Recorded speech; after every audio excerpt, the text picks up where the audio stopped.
So, so how long have you all been friends? Goodness, maybe 75, 76 years? And what was it that sparked your friendship? Well, we met on the first day of orientation. I think you came by my room, didn't you?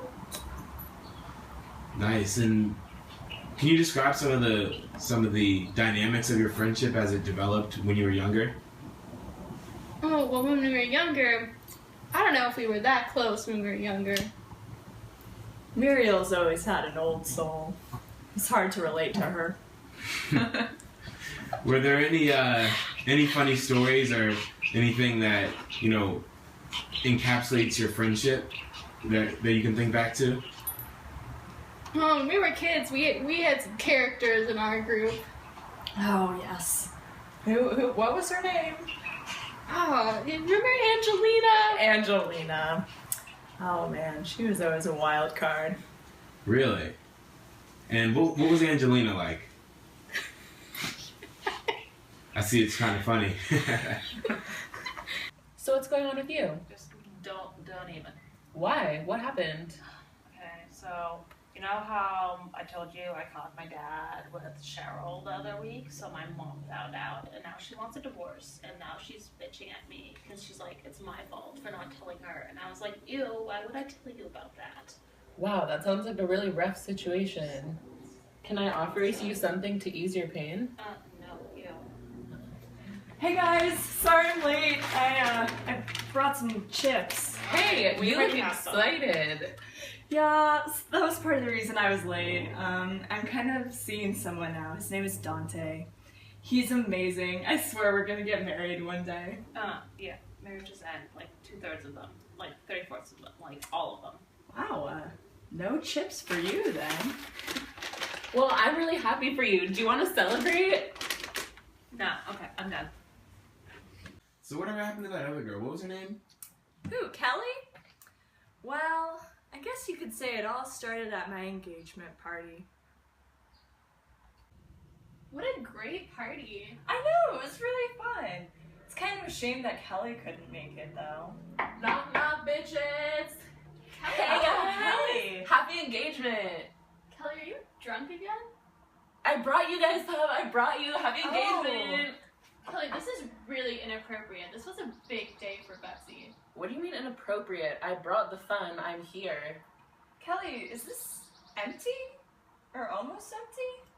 I mean, only because I wanted to, like, have a great time at your party. You kind of missed the party. You know, you're being kind of negative, and I have more friends that could be a little more positive, so maybe I should just go do that. I'm taking your dog! So talk a little bit more about Kelly. Whatever happened with that friendship? Well, you know, after her bender, we didn't really talk to her anymore. Yeah, I think we just slowly sort of stopped getting together with Kelly. So that's interesting. So you divorced yourself of that friendship, but you all remained pretty close throughout all these years. What do you credit for that? Well, you know, I think Betsy's just been there through pretty much everything. Oh, you're such a sweetheart.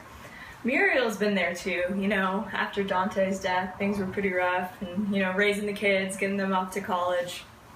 Raising the kids, did you all raise your kids together at the same time? How did that go?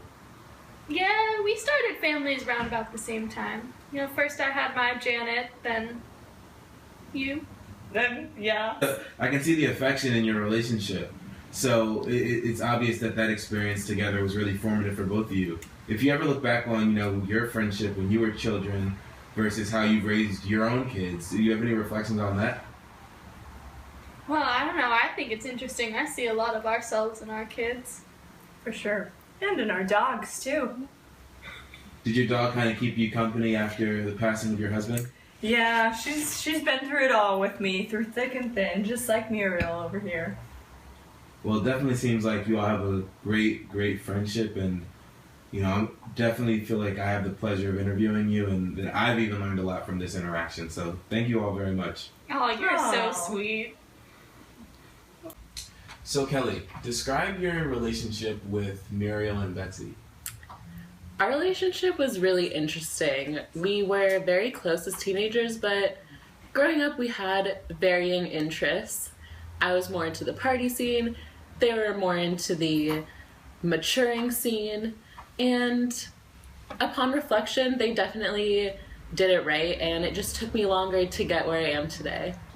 So that's interesting. So if you were so different growing up, what led to your friendship in the first place?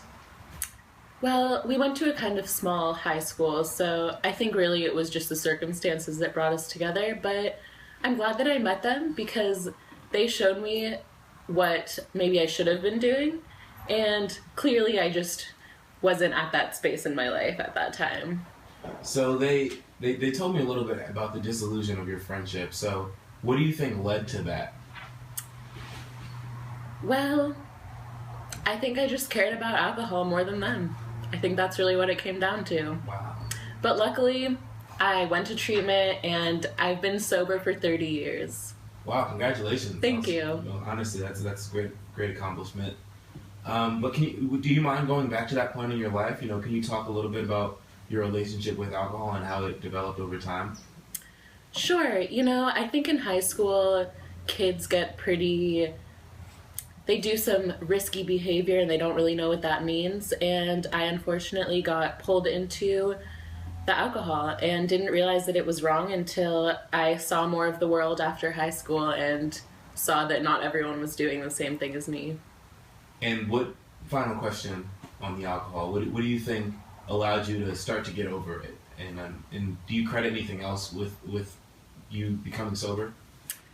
Actually, after I stopped being friends with Muriel and Betsy, I was very close with, I just started losing all of my friends, and I realized that friends are more important than the drink.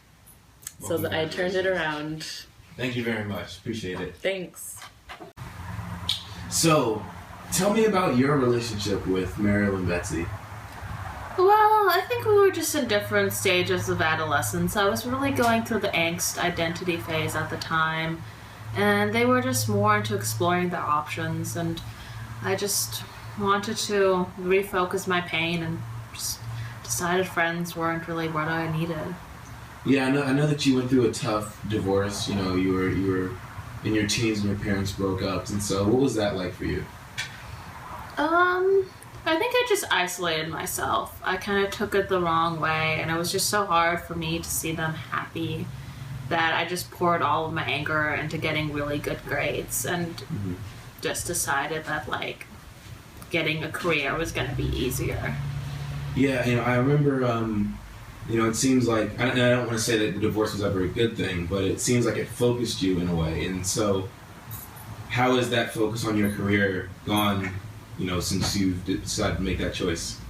I think it just never changed. I think I just always knew that I wanted to do medicine, and it was just whatever sacrifice I needed to have. I mean, I kind of grew really distant from both of my parents and didn't really make too many friends in college. It just never seemed as important to me after my parents' divorce. I kind of find it interesting. It seems like, the wound that the divorce of your parents put on you maybe pushed you in terms of medicine to maybe heal other people. Do you make that connection for yourself? Oh, I don't know. I think women are just always trivialized, and it's always about our relationships rather than our identity. I think I just had a career and wanted to do it, and I think maybe it wasn't that important. Okay. Well, thank you. I don't want to talk too much more about that, but I really do appreciate your time. Thank you very much. I appreciate it too.